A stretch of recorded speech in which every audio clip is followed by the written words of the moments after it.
Hello, welcome to Saints Live. I'm Kenzie Benali. And I'm Steve Forbes. Tonight, the Saints travel to Anfield to take on Liverpool, and they'll be hoping to complete the league double for the first time since 2003-2004 season over the Reds. But it's not going to be an easy task, as Jurgen Klopp's men are still hoping to secure European football for next season. Well, let's bring our guests into the mix then, shall we, and dive straight into the team news. It's welcome to former Saints captain Dean Hammond and Premier League reporter Paul Belveston. Gents, how are we? Very well, Kenzie. Very, very well. Looking forward to the game tonight. Good stuff. Yeah, very good. Same. Excellent. So the team news is coming up in just under 15 minutes time. A couple of bits we do know about. Yannick Vestergaard's red card, that's been overturned, so he is available for selection this evening. Ryan Bertrand, though, is still out with an injury. Takumi Minamino, he's unavailable because Liverpool are his parent club. Neither Oriol Romeu or Danny Ings are expected to feature. They're both on the way back, though, and do hope to join training with the team in the coming days. And Michael Obafemi, well, he is back training with the team too. So let's dive straight into it, gentlemen. Dean, what do you think Ralph's going to do with the squad tonight? Yeah, an interesting one, Steve. I think there's some questions that he'll need to answer. But, in the wide areas, particularly, what players he's potentially going to select. I think it'll be interesting to see after Salus's performance at centre half, whether Vestergaard will come back in, whether he'll go back to the partnership with Bednarak, or Salus will go in at left back and Jack Stephens will miss out, even though Jack Stephens, I think, put in a very reliable and solid performance. So I think that's one thing that the manager needs to think about and answer. And like I mentioned, in the wide areas, will Nathan Tella come back in? Obviously got taken off early in the game, but performed very, very well in the first half against Tottenham and had an effect on the game. Minamino obviously can't play, so will Wilcott come back in? The managers tended to bring Gineppo in when Southampton are playing the bigger teams because of his work rate and the amount of ground he covers for the team. And then will they continue the partnership up front with Shea Adams and Nathan Redmond? And also, which I think is really interesting, will Stuart Armstrong remain in the central midfield? I think him and James Ward-Prowse have formed a pretty decent partnership together and playing very well together. But Southampton are playing away at Anfield. Liverpool are going to have a lot of the ball. So will Diallo come back in just to bring that a little bit of stability in the middle of the field, that little bit more discipline? Some interesting decisions, but I think Nathan Tella will play. I look forward to watching him play. I think Vestergaard will come back in. I think the biggest decision will be whether Jack Stephens keeps his position or Salus comes in and plays at left back. Yeah, definitely. It'll be interesting to see what the boss does do, Paul, because there are still key injuries to some big players here. But Yannick having his red card overturned, he's likely to come back straight in, isn't he? I think it would be the same back four as started against Leicester, although, like Dean said, Mohamed Salisu did so well when he came on. He was exceptional. But I think he'll start with the same back four. Behind that, I think is interesting. The conundrum in goal with Ralph saying that he's going to rotate his keepers. So it's a 50-50, isn't it? Who comes in there, whether he switches every game or if it's a couple of games here and then a couple of games there. Like Dean as well, I really hope Nathan Tella retains his starting position. You had to feel for him when he was taken off after 13, 14 minutes, whatever, sacrificed because of the red card. So, with Minamino not being able to play, there is that one sort of wide position still up for grabs if Tella keeps his place. And, Moussa Gineppo caused Trent Alexander-Arnold a lot of problems in the first game before he went off injured after about half an hour or so. But I have a sneaking suspicion it could be a Theo Walcott day. Well, we'll have to wait and see for that team news. That is coming your way in just over 10 minutes' time. But as Steve has just touched on, one of the major talking points from the week was that the club had successfully appealed the red card that Yannick Vestergaard received last week against Leicester. But naturally, Ralph was left frustrated that the decision couldn't be overturned on the night from the help of VAR. Yeah, it's very difficult to understand. And the only reason why it is, or why it can be like this, is that they have not the right people on the right spots for the VAR, because otherwise he must have seen it that it was clear not a goal chance, And when everybody sees it one day later, it doesn't help us in the end. And this is why we have the VAR for. And I cannot understand it. It was the second time this season. Yeah. So the second time that after the game, they say, yeah, sorry, but it was a wrong decision. This is not possible for me. There's Ralph's opinions on it. Dean, we mentioned after the last game that we're all struggling to see why Yannick was sent off, but it is good that it has been overturned. Is it concerning, though, that VAR didn't step in on the night and we were down to 10 men for the majority of that game? Yeah, well, like you said, Steve, to start with, it's great that it's been overturned because I think that's the right decision. So that's positive. But it is frustrating that it happened on the night, and the fact that VAR saw it as sending off, I think that's definitely a worry. I think also it's a worry that they didn't encourage the referee to go and look at it again. I think giving some responsibility back to the referee, I think, is important. And I think if he'd seen it again on the monitor in slow motion and from a different angle, I think his decision would have been very, very different. So it's just really, really interesting, the fact that a panel can look at it. I don't know who necessarily looks at it. Paul probably know better than me, but they can see it differently and overturn the decisions because, you know, people that are making the decisions in VAR, they will see it in slow-mo. They will see it from different angles. They get time to look at it and analyse it, and that's all that I'm guessing the panel will do when they overturn the decisions. So it's really interesting that it can be such a different opinion, and I think that's the worry. So, like the managers and Ralph just said there, I think it's maybe the people that are making these decisions, whether they need additional training, whether we need different people making those decisions. I think that's really, really important to move VAR forward.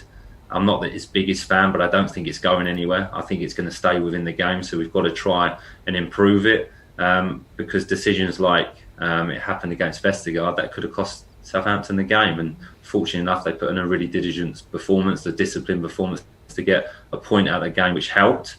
But if they'd lost the game, then it would have been really disappointed. So them decisions that are clear, I think that is a really clear decision, need to stop. And I think it's more the people that are making the decisions that need to improve or change, in my opinion.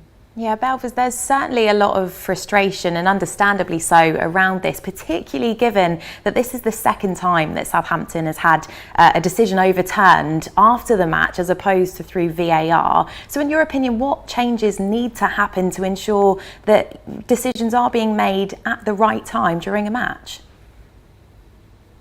I agree. I don't think it's a good look at all when, you know, Fabian Balbuena only the week before, again, given red on the day, overturned in the week, and you know that is no big tick against VAR, is it? Because these are all supposed to be happening there and then.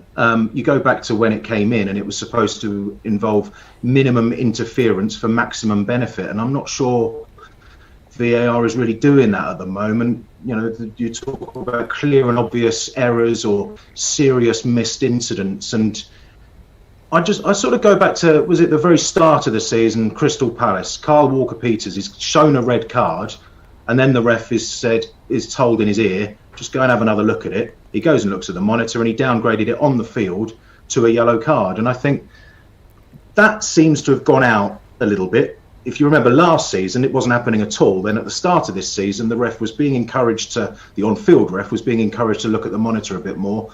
And I'm not sure if that has carried on in quite the same vein, because, you know, one of the big key messages when VAR first came in was that the on-field referee's decision will be final.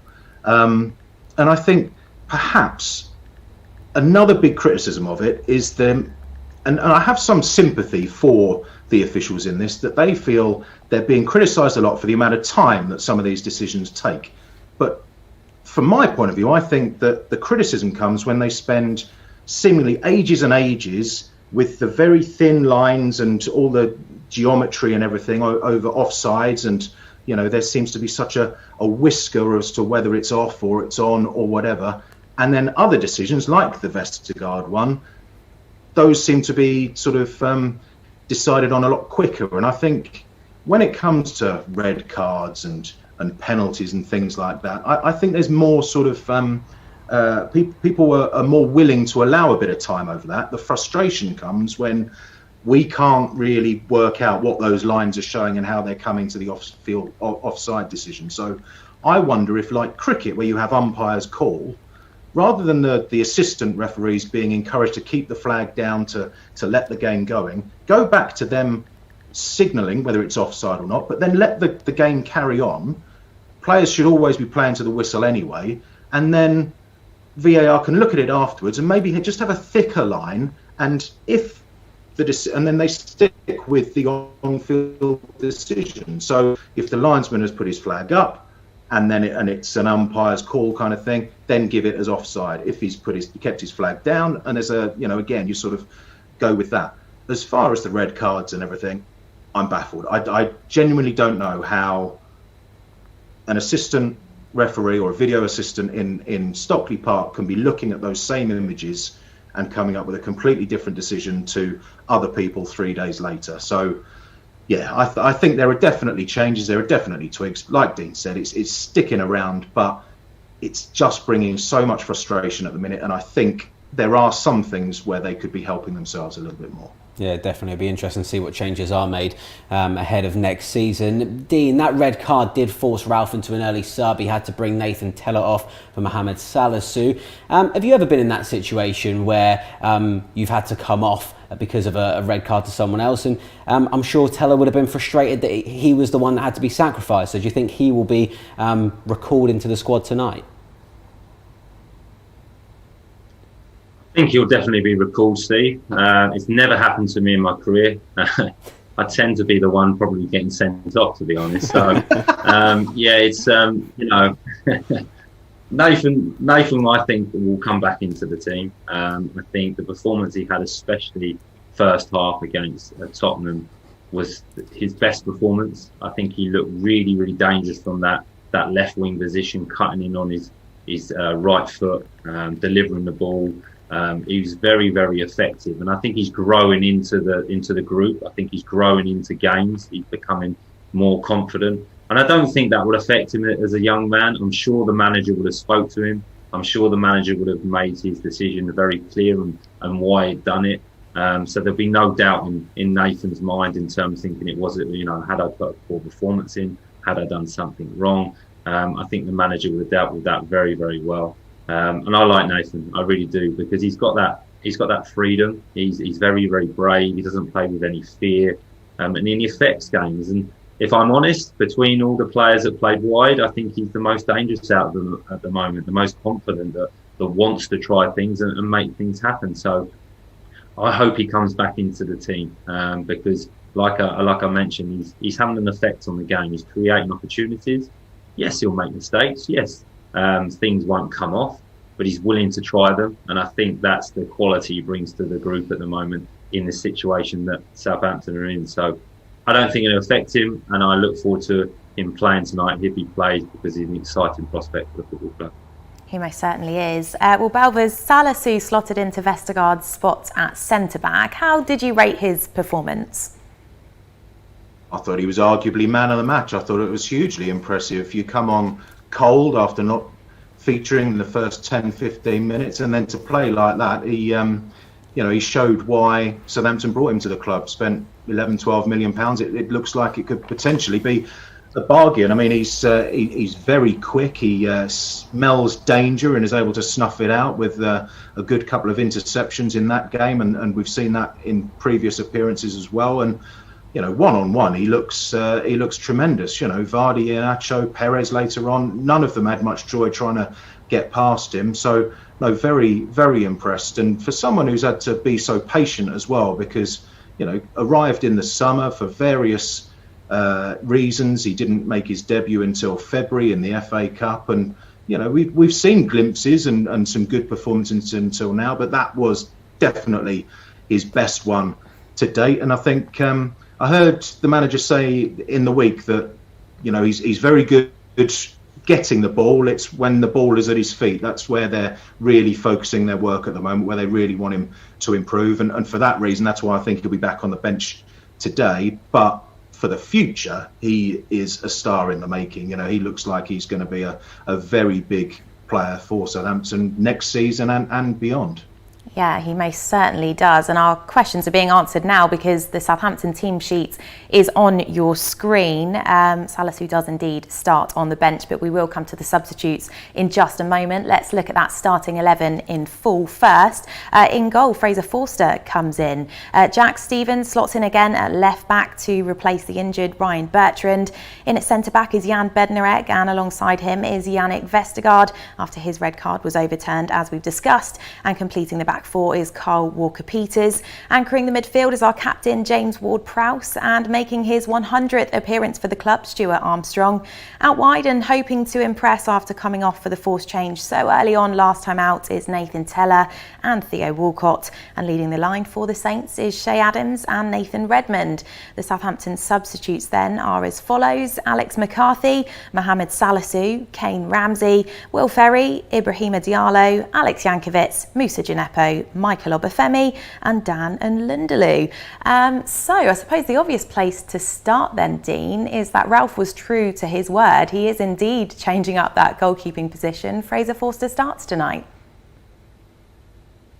Yeah, and I think that's what the manager has got. He's got the pleasure of having two very, very good goalkeepers who have performed well for the club this season. And I don't know why he keeps changing it. Whether he can't make his mind up, whether he wants to give both keepers equal opportunity, whether he's looking towards next season, I'm not sure. I mean, McCarthy played well last game, made some good saves, looked confident.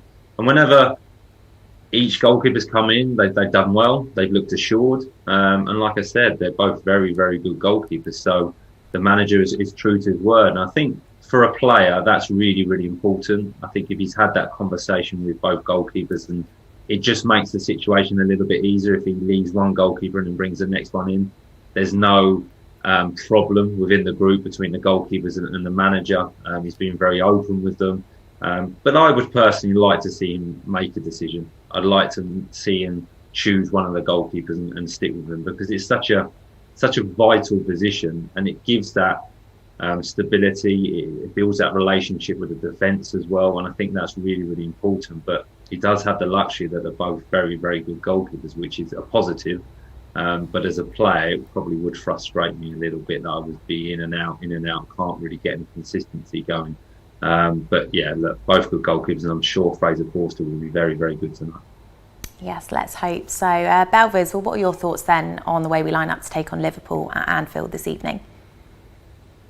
Delighted to see that Nathan Teller does indeed retain his place after what happened against Leicester, and I think that, you know, that front four, Teller, Walcott, Redmond and Adams, that there's a lot of pace there. And if you look at the back four of Liverpool, they've got Robertson and Trent Alexander-Arnold, of course, who push up, so there's potentially gaps there for those wingers or the number 10s, as Ralph calls them, to get in and enjoy those spaces. And then the two centre-backs for Liverpool tonight, very young, Reece Williams and Nat Phillips. So, you know, I think that could be there could be some very interesting battles going on there.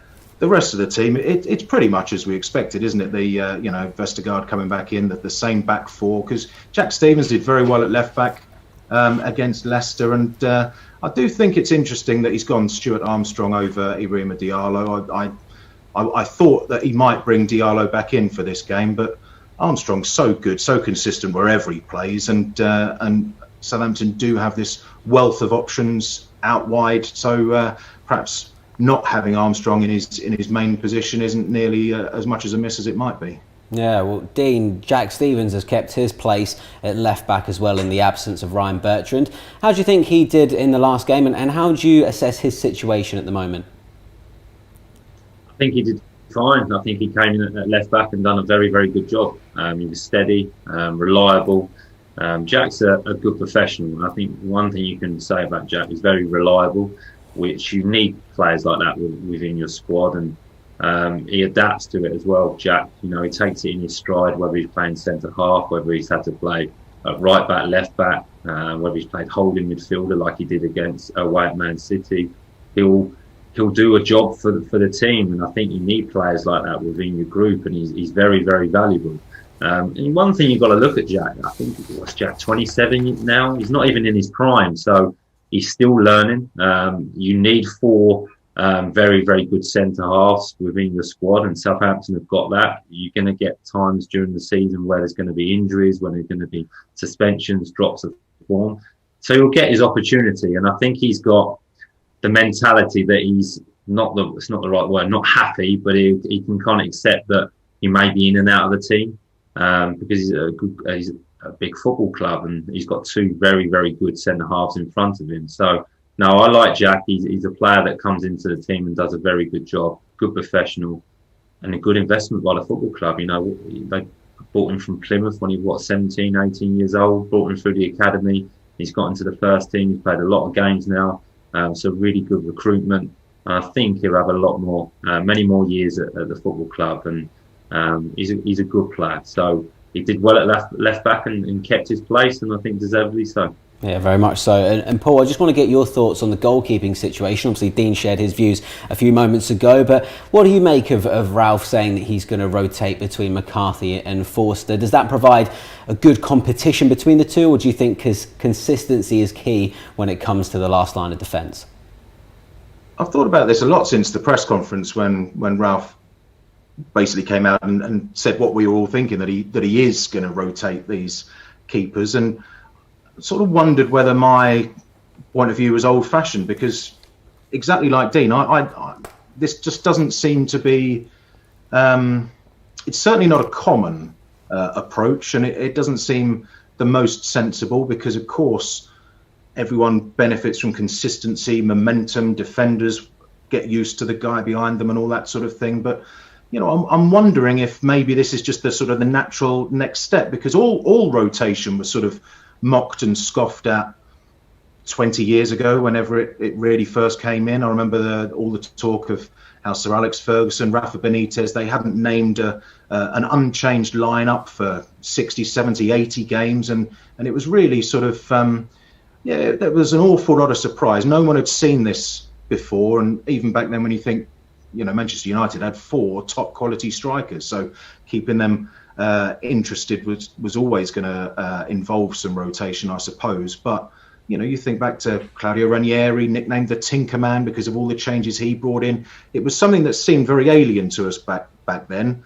Now we're well used to regular changes in a starting 11, to it being a squad game. So maybe, you know, the arguments of momentum, consistency, they surely apply to every single position, and perhaps bringing in a different goalkeeper here and there. We've seen it in cup competitions for goodness knows how long now. So it perhaps doesn't seem as big a reach as it would have done in the past. I think it'll be very interesting to see whether this is just an approach for the end of this season, though, or if it's something he sticks with throughout the next campaign. I suspect he will go back to having a number 1 and a number 1B, if you like, but the number 1 plays every week in the Premier League, and the other guy goes back to sort of being on the bench and playing in the Cups next season. But we'll see. We certainly will. And as mentioned, it is Fraser Forster that has got the nod to play tonight. And it certainly seems that the fans watching along at home are definitely excited by this starting 11. Lots of optimism floating around on social media. Sharon's got in touch. She's just left a comment saying, good luck, Saints. Thanks for that one. Robbie is in Normandy. He's going for a 2-1 Saints win. Chris, hello to you. He says, we'll be watching in Norway and hoping for a similar performance that we saw against Leicester. A win will certainly do. Yvonne, hello. She says, give them a good game, please. Hopefully a positive result. Mark is hoping for a sneaky draw. Come on, you Reds, he says. Dynamo Daisy, good evening. She says, come on, Saints. I've got a good feeling about this one. Well, it seems you're not alone there, Daisy. St. Paris has said, let's just show determination that we did against Leicester. Richard says, I have 4 replica shirts on plus 5 scarves. I must be producing a bit of luck. Come on, you Saints. You'd certainly hope so with all of that, Richard. Jack is going for a 1-0 win tonight. He's hoping it'll be Teller with the first goal. James, hello to you. He's going for a draw, 3-3, he says. And Lynn has left us this comment. Thank you, Lynn. We are behind you, Saints, tonight. Give us a great game with at least a draw. Look forward to seeing Walcott back with Adams and Teller. Yeah, I bet Richard's very warm wearing 4 shirts he must at once. Be. Yeah, but this is a very chilly May, sweaty. so quite sensible perhaps. Maybe. Right, well, yesterday marked 10 years since the Saints sealed promotion to the Championship with a 3-1 win over Walsall. So we're going to take a look back at that match now, and indeed the celebrations. Well, this was certainly a special day. You can see the excitement milling about outside St Mary's already. Dean, we are going to come to you first here, because I imagine that this is a day... Belvers, I'm sorry. We know you've got plenty to say on this one too, and please do chip in throughout. But, I mean, Dean, what a special day. I'm sure this is one that will live long in the memory. It really does, Kenzie. I mean, you look at the crowd there with the atmosphere that was building before the game. I was watching it, it's quite interesting, you know, the focus within us in the tunnel, because, you know, technically we weren't promoted, but we were.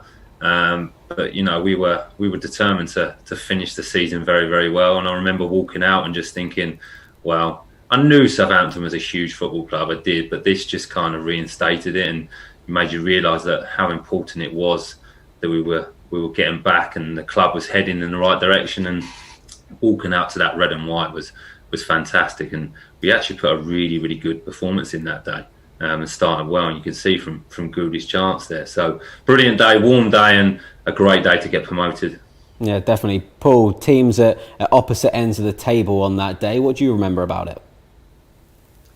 I remember almost like just a sort of a building up to that day, a big sense of relief as much as anything, because obviously the relegation from the Premier League 2005, a little bit of optimism with Theo breaking through in the playoffs, and then the next couple of seasons couldn't have been more miserable, could they? And, you know, the threat of extinction and everything. So the season before had been great, but no promotion, silverware, of course, with the Johnston's Paint Trophy. But this season didn't start very well. I remember, I think it was only one win in the first 7 or 8 or something like that.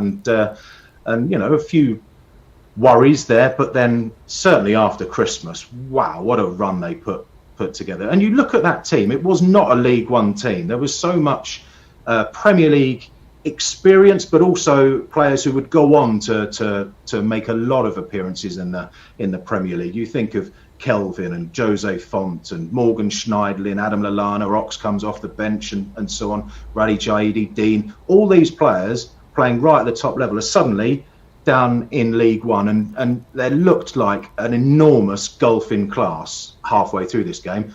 It was a bit nervy then when Walsall got into it, but then, you know, watching it back this morning, I had to remind myself that actually it was a big party because the hard work had been finished off at Plymouth, really. Was it a 17-goal swing they needed? So I longed for those days at St Mary's again when Saints was just so dominant. They only conceded something like 13 goals all season, that campaign. And yeah, it was absolutely wonderful to see that after the huge dip and the misery that had come, the club was well on the up again. And you know, we all know what followed, but yeah, tremendous job by Nigel Adkins and the players, and it was such fun to watch. It really was a tremendous job indeed. Now, Dean, the first 2 goals came in quick succession, didn't they? You said that it was pretty concrete that you were going up, but did this kind of feel at this point that you'd sealed the deal?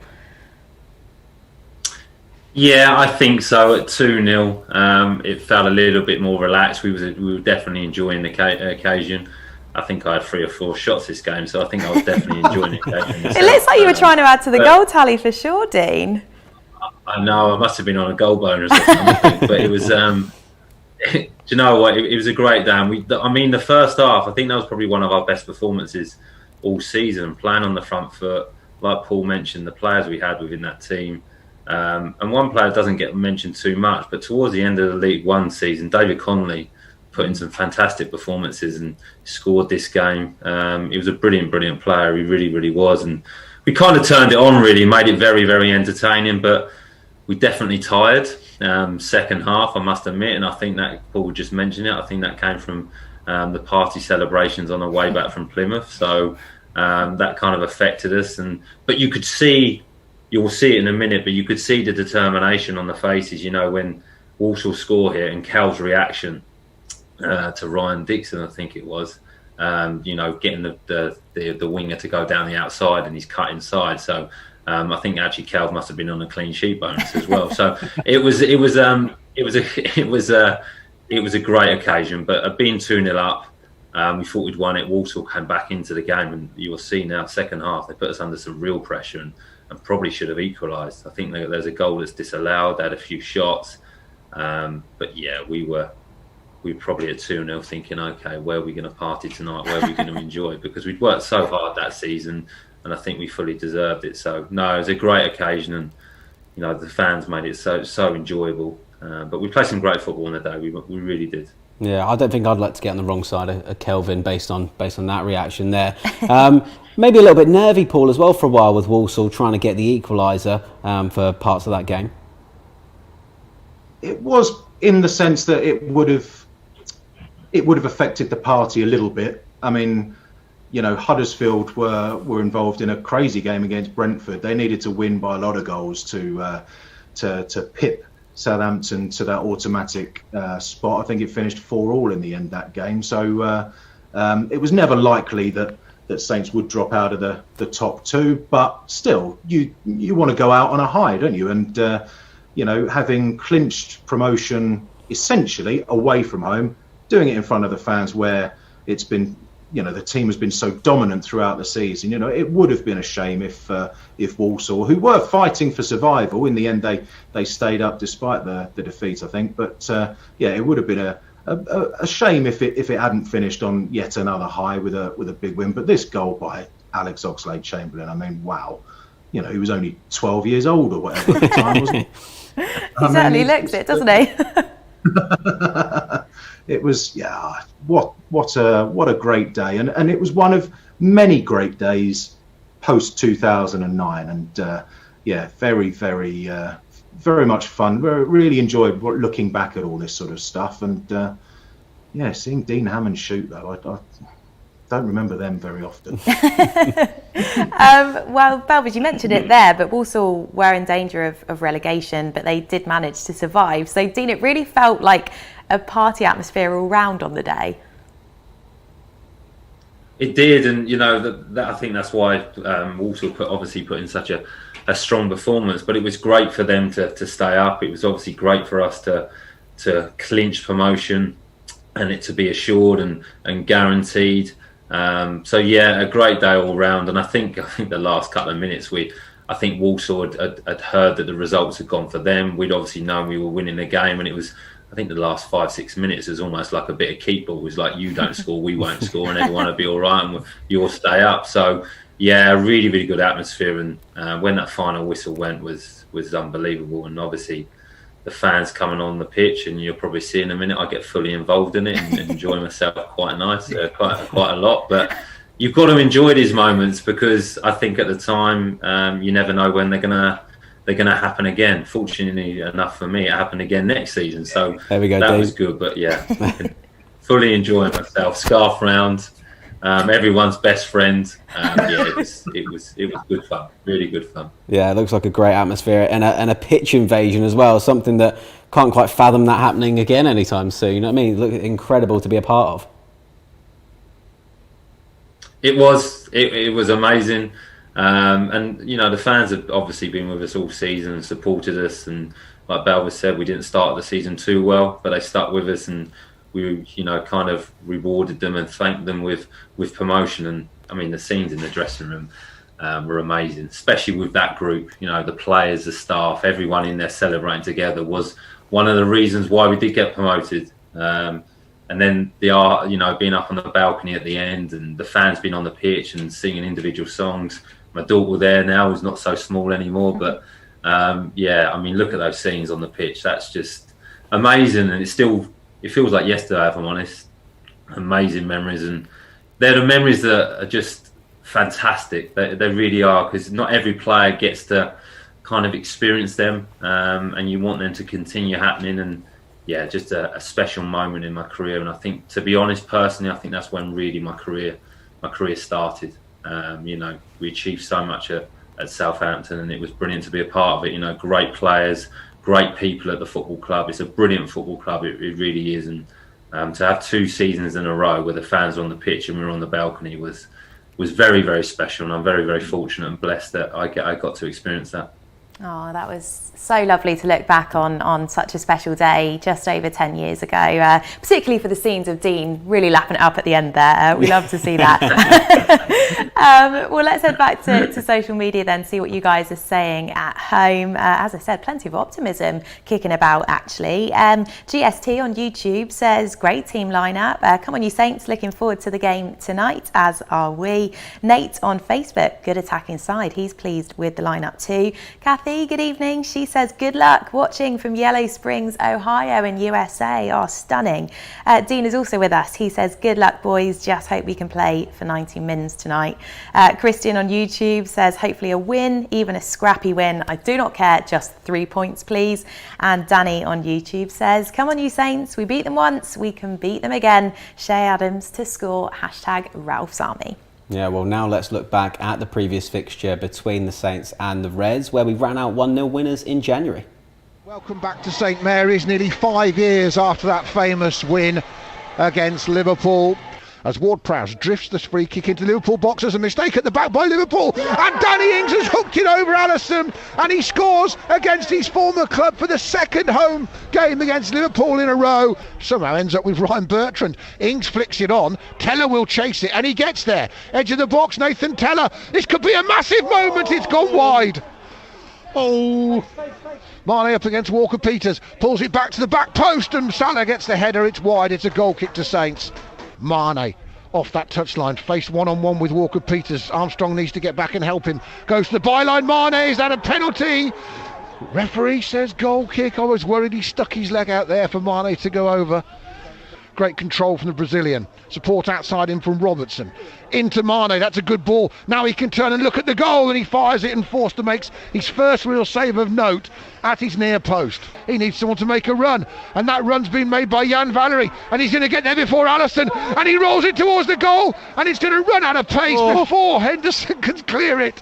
Oh, and Henderson clears it, stops it going over, and everyone up, including Alisson. Outswinger. He doesn't come. Forster, and the header goes over the bar. It's a goal kick to Southampton, and that might be it for Saints. Liverpool square it, and Andre Mariner blows his whistle, and Southampton have beaten the champions. Oh, absolutely unbelievable scenes there. Ralph on his knees crying. Belvers, what do you remember from that game? And looking to tonight's match, how do you see Southampton threatening Liverpool with Danny Ings absent?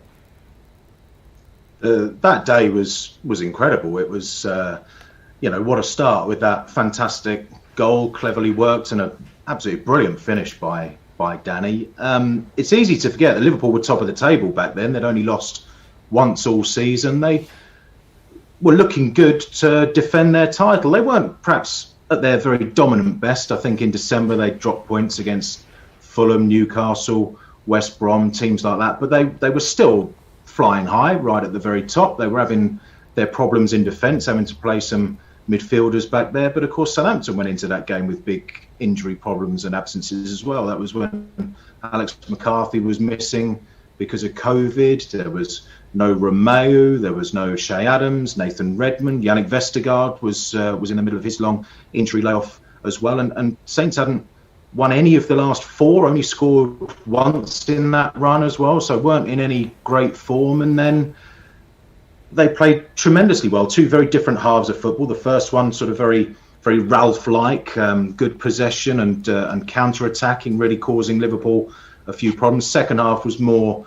defensive, perhaps a little bit like the Leicester game last time out. But there were some tremendous performances. Diallo, it was only his second start. He'd only played a handful of minutes before his first against Fulham. And Nathan Teller, I think that was his first real big, significant outing. He played an hour that game after Gineppo went off. And remarkably, for all of Liverpool's attacking talent, they were restricted to just the one shot on target, and that came from Sadio Mane as late as the 75th minute. So it was fantastic. And the reason Ralph was in tears was because of the fight, the spirit, everything he demands from his team. He'd seen from every single player. He was so proud, and yeah, what an image that was that sticks with us. As far as not having Danny Ings, that's always a blow. No one could suggest that they don't miss him when he's not there. He starts the defence as the leader of the press. He scores fantastic goals. He's so clinical up front. no one needs me to talk up Danny's qualities, but Southampton have done well against middling teams and big teams when he's been out in the past, winning at Chelsea last season 2-0 when he's only came off the bench for the last 10 or 12 minutes or so. 2-0 up against Manchester United in November. Again, they really should have won. You know, again, causing lots of problems against big teams up front, even scoring 2 against Manchester City at the Etihad. I know City went on to win that game quite comfortably, but again, they can create chances, cause other teams problems when Ings isn't around. So, you know, they are a long way short of being a one-man team. So, yes, they can cause Liverpool a lot of problems by snuffing out their attackers and also create things going forward as well, even though Ings is missing. Yeah, definitely. Well, Dean, you've said previously that Southampton are very competitive against the bigger teams in the league. So what do you think that Ralph and the team have got to do tonight to start turning those competitive performances into all 3 points? Well, I think it's trying to, on a more regular basis, put a complete performance in for 90 minutes. I think Southampton regularly during the season have played pretty well in most games, but patches in games, and there's been patches where they've not been so good. Especially, I think at the beginning, lately, I think the beginning of the games, the team has started reasonably slow, and then started slow again at the beginning of the second half, and I think that's had an effect on the team and on a couple of occasions.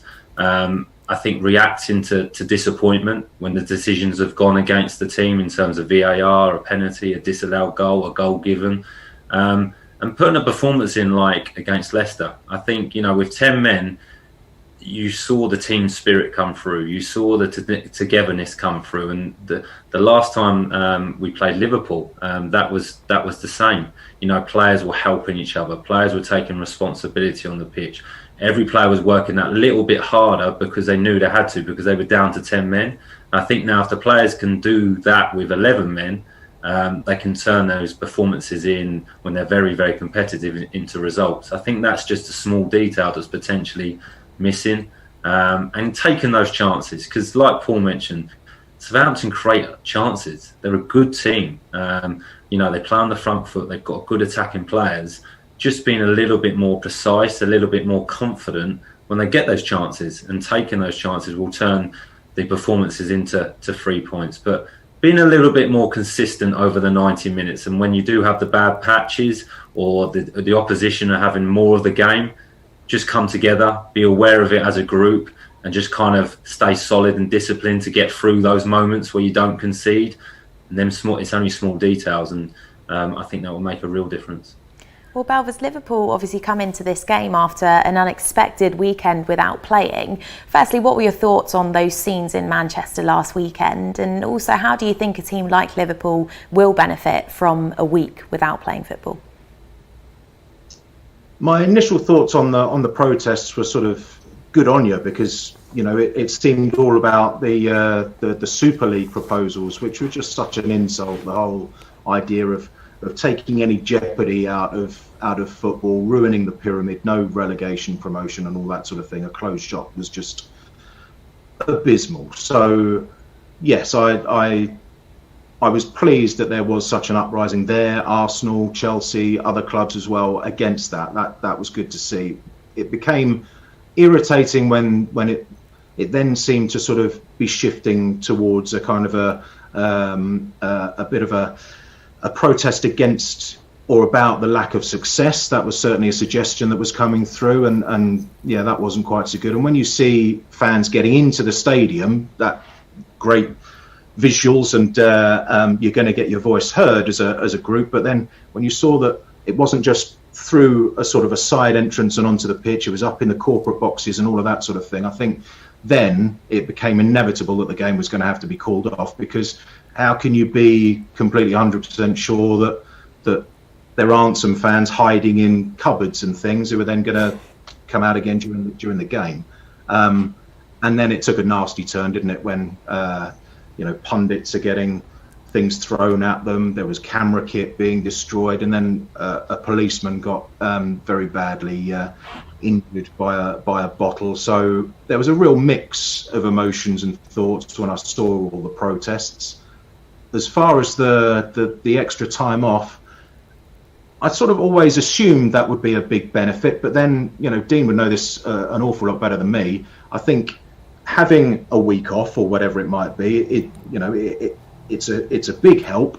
But when it's sort of structured as a week off, if you're keyed up for a game and if all your training and preparations have been scheduled because of that game, suddenly having it taken away doesn't offer the big benefits that just having a week off would, because all you're having light sessions the day before the game, you're having recovery light sessions afterwards and things, and suddenly that schedule has to be torn up and started again. So they, of course, at this stage of the season, fitness is pretty much a given, and there is that extra recovery time for players who are, or most players will be carrying knocks and niggles and so on. So there will be that benefit, but they didn't have a Champions League game in the week anyway, so I don't think it'll be a huge advantage that they've got over Southampton, because Saints themselves have had 8 days between games. So it's certainly not going to hurt them greatly, because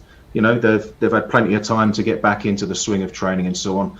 I don't think it's going to affect the game particularly today. Well, that segues perfectly into my next question, Paul, because Dean, how as a player will it affect you with the match being postponed in such odd circumstances? Because you've put the time in on the training ground, you've got mentally ready for the game, and then not playing. Will not having those 90 minutes under your belt really affect you ahead of the next game? I don't think, like Paul mentioned, at this stage of the season, Steve, I don't think it would affect you. In terms physically, you're conditioned. It may actually benefit you in terms of a couple of players might have a few niggles, and an extra week or an extra few days rest would help.